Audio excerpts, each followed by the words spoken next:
Hát kint ismét esik az eső, nagyon fasza. Mindjárt megmutatom a házat kívülről.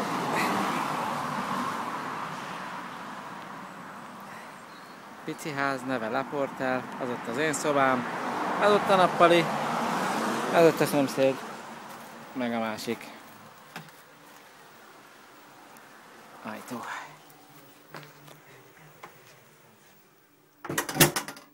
Az előszoba. Egész iszi-pici. Épp hogy csak be lehet lépni.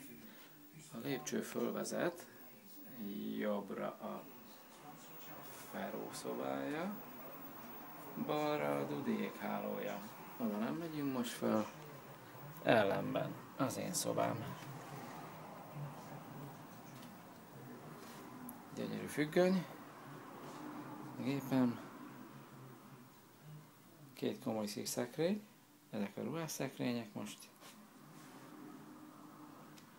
Szárító, táska, ágy alja, a matrac, alias ágy. Ennyi. Aludni pont elég.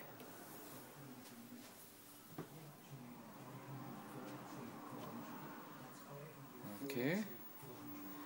És a nappalink. Van már Sky TV-nk, beszerelték. Királyság. Adtak is drágám.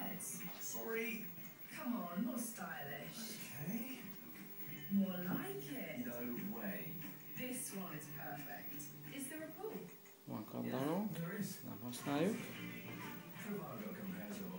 Egy mélyhűtőnk. Konyha.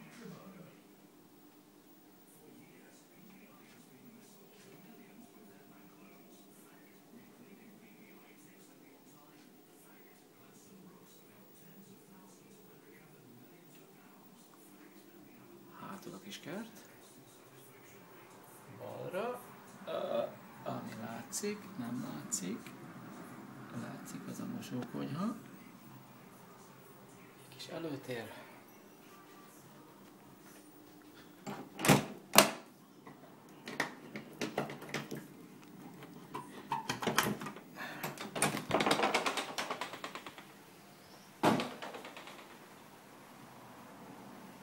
Garázs.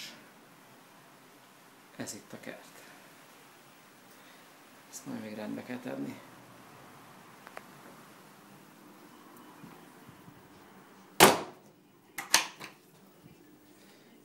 Oké, a roomless szoba. Ez lesz a vendégszoba.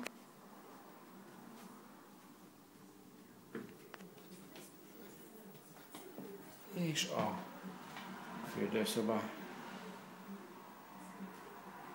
A tuti zuhannyal, klotyász.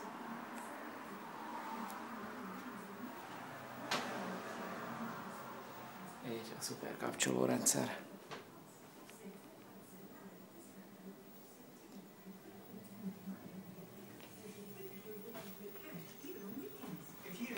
Hát ennyi.